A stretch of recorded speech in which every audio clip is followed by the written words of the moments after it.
Union bank of ఇండియాలో cheque book ఎట్లా రాయాలో చూపిస్తానండి, కన్ఫ్యూజన్ లేకుండా చూడండి. చాలామందికి చెక్ ఎట్లా రాయాలో తెలియదండి. నేను ఒక శాంపిల్ చెక్ రాసినాను, అంటే ఇది సెల్ఫ్ రాసినాను. అంటే సెల్ఫ్ అంటే నేనే వెళ్ళి విత్డ్రా చేస్తా కాబట్టి సెల్ఫ్ చెక్ అని రాసినాను. ఫస్ట్ డేట్ రాయాలి, ఏ డేట్ రోజు అయితే మనం విత్డ్రా చేయాలనుకుంటున్నామో డేట్ రాయాలి. ఇది నా పర్సనల్ చెక్ కాబట్టి సెల్ఫ్ అని రాసినాను. అంటే ఎవరైతే పర్సన్ ఉంటారో ఆ పర్సనే వెళ్ళి అకౌంట్ విత్డ్రా చేయాలనుకుంటే, అమౌంట్ విత్డ్రా చేయాలంటే సెల్ఫ్ అని రాసుకోవాలండి. ఇక్కడ రూపీస్ రాయాలి నంబర్లో. ఇక్కడ నంబర్ నేమ్ రాయాలి, 70,000 రూపీస్ ఓన్లీ అని రాయాలి. ఓకే, నెక్స్ట్ అయిపోయిన తర్వాత ఇక్కడ సైన్ పెట్టాలండి.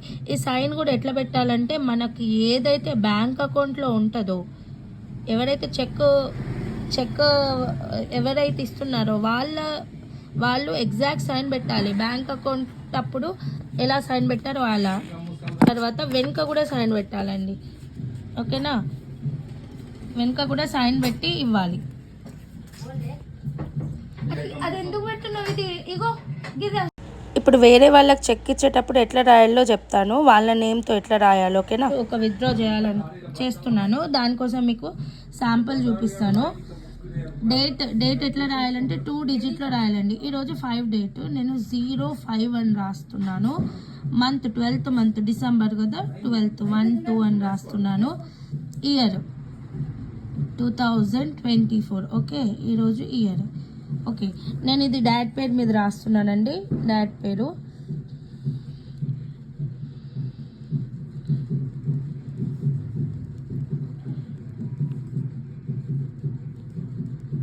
ఓకే, నేను అమౌంట్ వచ్చి ఈరోజు 5 lakh డిపాజిట్ చేస్తున్నానండి.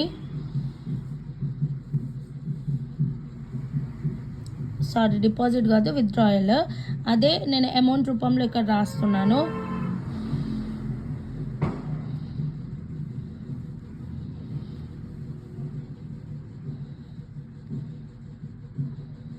ఓకే, ఇక్కడ సైన్ పెట్టాలి, వెనక సైన్ పెట్టాలి. ఎగ్జాక్ట్గా ఎలా ఉందో అలానే పెట్టాలి. ఇన్ కేస్ మీరు చెక్లో మన లెఫ్ట్ సైడ్లో డబల్ లైన్స్ గీశారనుకోండి, ఈ అకౌంట్ వాళ్ళ అకౌంట్, అంటే వాళ్ళ బ్యాంక్ అకౌంట్ నేమ్ ఎలా ఉందో ఆ అకౌంట్లకు ట్రాన్స్ఫర్ చేస్తారు.